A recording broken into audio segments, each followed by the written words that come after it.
Assalamualaikum warahmatullahi wabarakatuh. Alhamdulillah. Alhamdulillahilladzi akrama bani Adam wa faddalahum 'alal 'alamin. Wa asyhadu an la ilaha illallah wahdahu la syarika lah. Zul karami wal fadl lahu Zul karami wal fadli wal ju' wa ashhadu anna sayyidana Muhammadan abduhu wa rasuluh al-mab'utsu rahmatan lil alamin. Allahumma salli wa sallim wa barik ala abdika wa rasulika Muhammad wa ala alihi wa sahbihi wa man sar ala nahjihi wa ihtada bihadihi wa istanna bi sunnati ila yaumiddin. Amma ba'd. Faya ibadallah, usikum wa nafsi bitaqwallahi azza wa jal, faqad faza man ittaqa. Wahai hamba-hamba Allah, bertakwalah kepada Allah azza wa jalla dengan sebenar-benarnya, kerana sebaik-baik bekalan kita untuk menuju kepada Allah azza wa jalla, iaitulah dengan kita bertakwa kepada Allah azza wa jalla. Para jemaah sekalian, hari ini Jumaat 6 hari bulan Januari 2023 bersama dengan 13 Jumadal Akhirah 1444, iaitulah Jumaat yang pertama bagi tahun 2023 ini.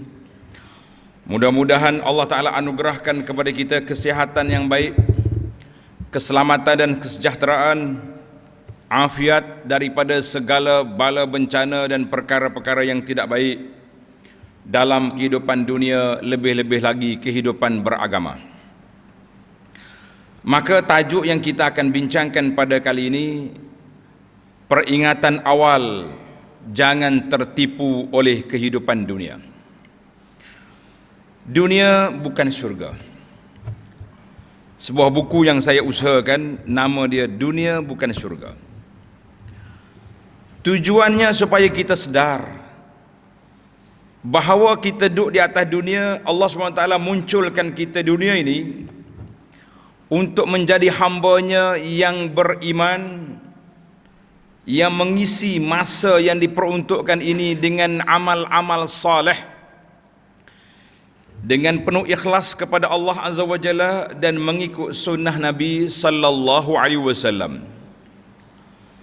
Semua perkara yang Allah anugerahkan kepada kita di kalangan daripada nikmat yang besar, bermula daripada wujudnya kita di atas dunia ini, kemudian diberi pula anugerah yang terbesar, iaitulah kita menjadi orang Islam, lahir di atas rumah Islam, ataupun sebahagian daripada sahabat kita yang baru menerima Islam, kita mengatakan alhamdulillah ala nikmatil islami wal iman.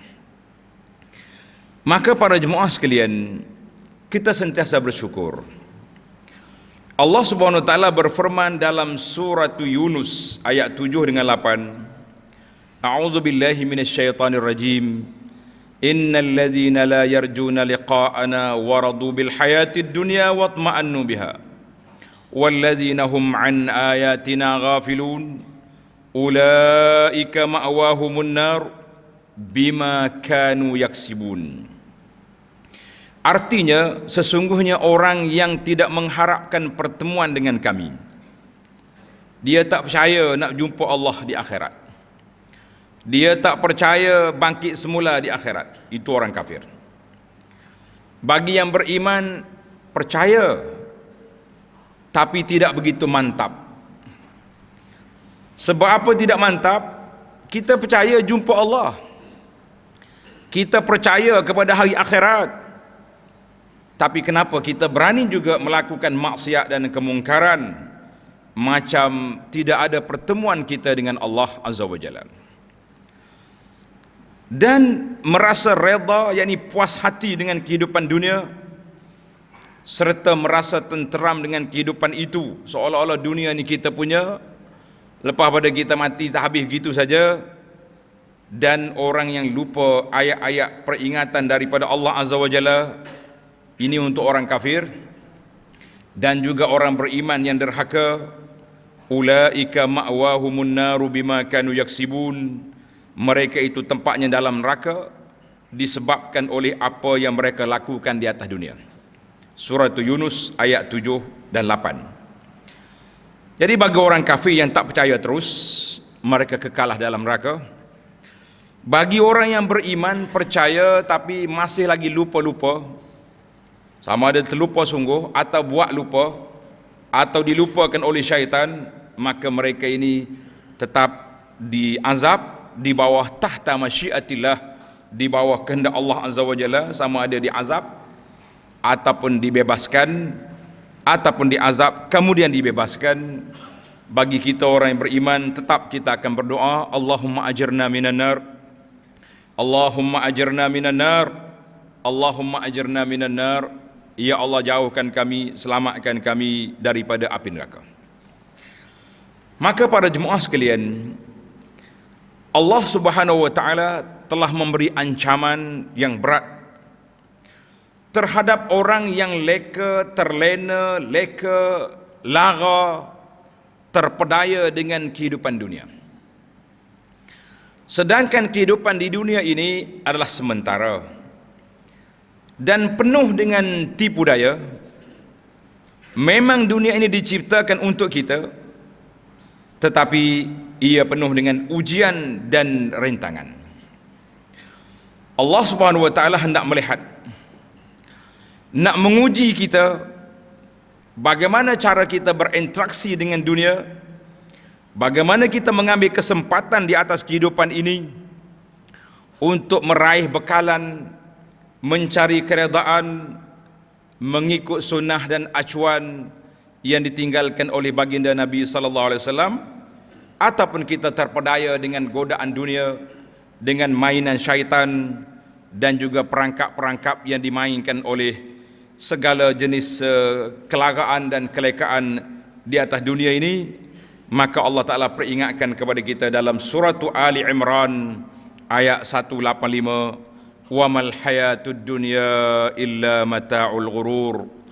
Sesungguhnya kehidupan dunia ini tidak lain hanyalah kesenangan yang memperdayakan. Comel belaka kita tengok. Sebab itulah dunia ini dipenuhi dengan kehendak-kehendak nafsu. Nafsu kita ini kalau tidak dikawal, maka dia akan menguasai kita. Tapi kalau dia dikawal dan dididik dengan baik, insya-Allah akal akan menguasai nafsu. Sebagaimana kata di ahli syair, an-nafsu kat-tifli in tuhmilhu syabba ala hubbir rada wa in taftimhu yanfatimin. Nafsu kita ni ibarat seperti baby, kanak-kanak, bayi. Bayi yang dilahirkan oleh mak dia akan menyusu. Tapi kalau ibu dia sibuk, lorak, dia akan lepaskan susu awal. Dan anak itu menerima, boleh terima, membesar juga walaupun dengan mak angkat daripada New Zealand ke Australia. Tapi kalau dia biarkan anak itu terus menyusu, syabba ala hubbir radha, maka dia akan besar sampai naik gigi pun nak pek lagi. Apakah analogi kata-kata ini? Nafsu kita ni kalau kita ajar dia, kalau kita didik dia untuk taat kepada Allah Azza wa Jalla, dia akan akur. Tapi kalau kita lock dia, kita akan terikut dengan nafsu. Semua benda, kemewahan dunia, kelaraan itu menjadi buruan dia, dan kita juga akan terperangkap dengan suasana yang tidak baik. Maka kita didik nafsu kita. Di antara kitab yang kita mengajar di masjid ini, nama dia Penawar Bagi Hati. Tujuannya nak didik jiwa kita, nak didik hati kita, supaya sentiasa berwaspada dengan godaan-godaan syaitan, dan kita isikan masa dengan mencari keredaan Allah Azza wa Jalla. Untuk memahami masalah dunia, pernah baginda Nabi sallallahu alaihi wasallam buat satu bandingan yang simple. Semua orang boleh faham kecuali orang yang tak dengar.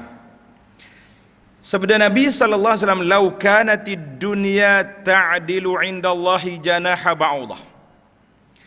Nabi kata, andaikan dunia ini mempunyai nilai seharga sayap nyamuk. Sayap nyamuk ni kita nak timbang banyak mana dia. Nak pergi jual apa orang tak beli. Letak atas timbangan pun tak naik kati. Tapi Nabi buat bandingan, kalau dunia ini mempunyai nilai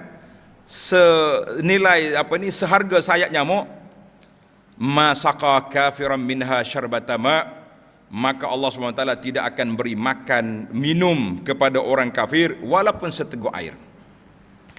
Tapi sekarang ni kita tengok orang-orang yang bukan Islam lah yang semangat makan minum.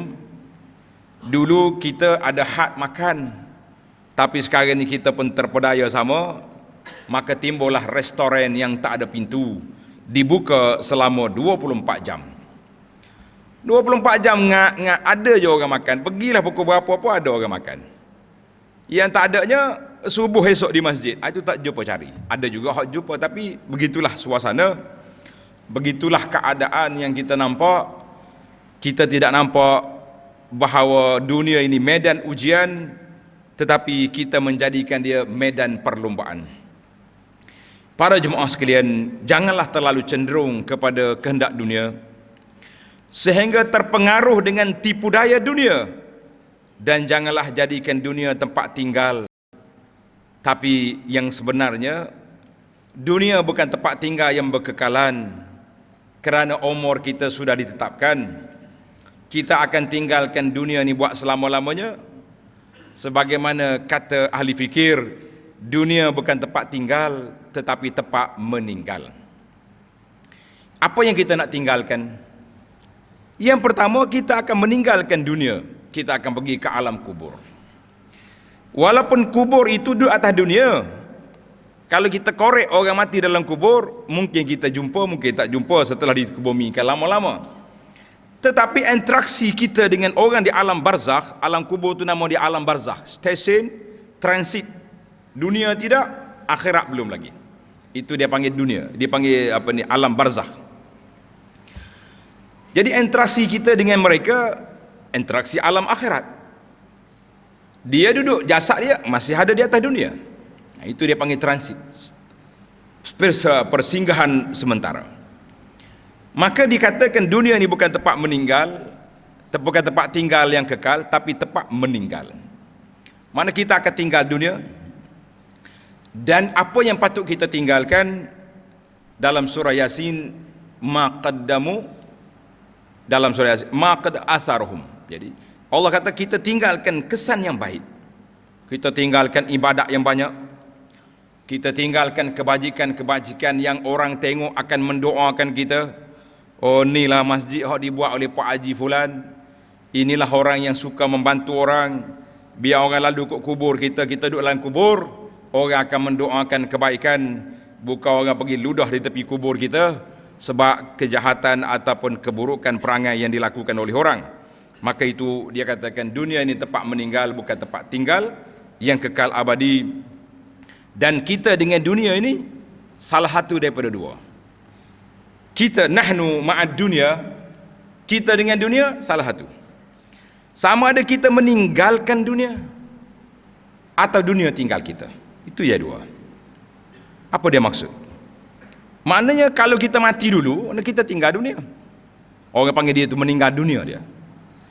Kalau dunia itu rusak, barang-barang kita itu rusak, kereta kita, harta benda kita, barang-barang yang kita sayang-sayang, mari banjir hilang habis, ataupun berlaku bencana, itu dia panggil dunia tinggalkan kita. Jadi sama ada kita tinggal dia atau dia tinggal kita, biarlah yang kita naknya supaya harta kita, milik kita tetap menjadi aset kita di akhirat, dengan cara kita melakukan kebaikan, menggunakannya dengan jalan yang diredai oleh Allah Azza wa Jalla, maka pahala itu akan berkekalan walaupun selepas kita mati. Sehingga dikatakan oleh orang bijak pandai, hukama mengatakan, manusia yang baik, manusia yang bahagia, tuannya mati, kebajikan dia tak mati. Kita mati dalam kubur, tapi kebajikan kita tak mati. Sedekah yang kita buat, wakaf yang kita bina, masjid-masjid yang kita bina, Apa saja yang kita beri untuk wakaf, orang guna berkekalan pahala walaupun kita mati. Sebaliknya, manusia yang celaka, na'udzubillah, tuannya mati, keburukan dia tak mati. Ni, ahli-ahli hodok main internet ni, pakar bahagian edit-edit, ambil gambar orang edit, ambil video edit, orang tak kata jadi kata, buat tuduhan-tuduhan kepada orang, pangkah gambar orang. Ini tunggu dalam kubur. Tuannya mati, kejahatan dia tak mati. Selagi orang duk share, selagi orang percaya, selagi orang duk sebar, maka tunggulah awak dalam kubur. Sesuatu jadi cyber trooper. Itu bukan cyber trooper, cyber syaitan nama dia itu. Duduk atas dunia menyusahkan orang. Tunggulah di alam kubur apa yang mereka akan dapat. Na'udzubillah. Para jemaah sekalian, kita dengan dunia sama ada dia tinggal kita atau tinggal dia. Yang pentingnya kita nak meninggalkan dunia dengan peninggalan yang baik, kesan-kesan yang baik yang kita tinggal.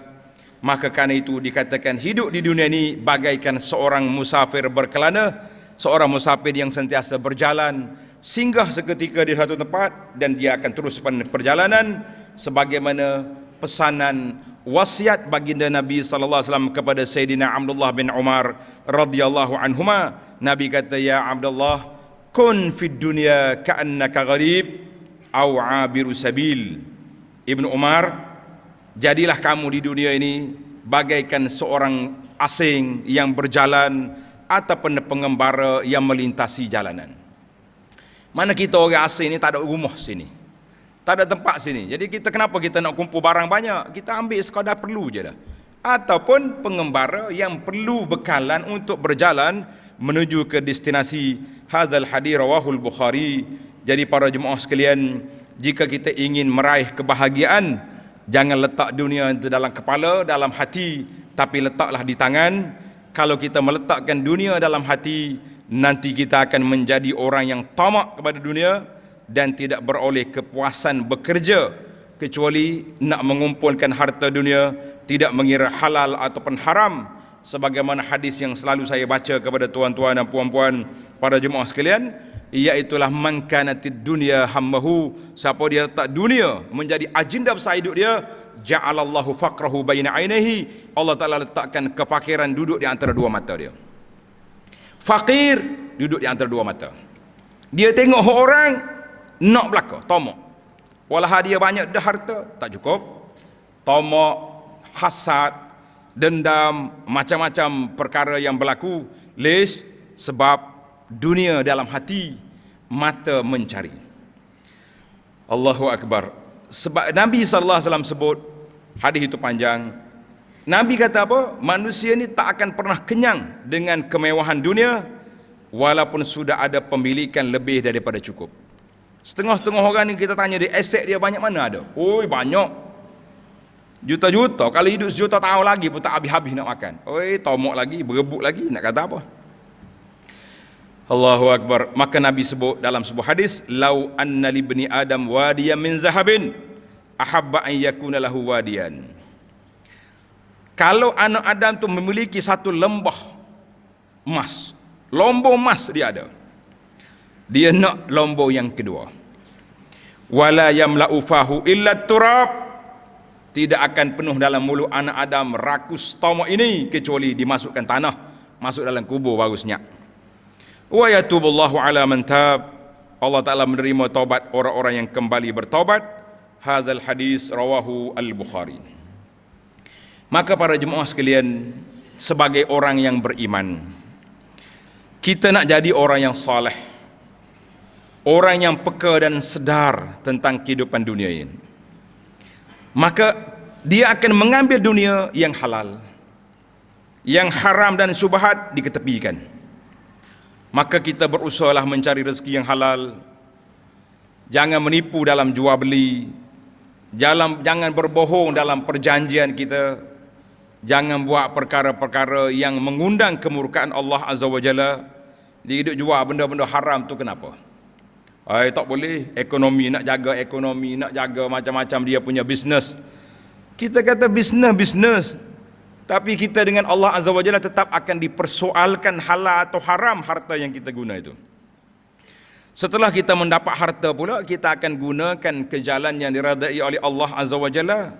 Maka kita jadikanlah peluang yang Allah Ta'ala anugerahkan kepada kita ini sebagai peluang untuk meraih kebaikan di dunia dan juga kebahagiaan di akhirat.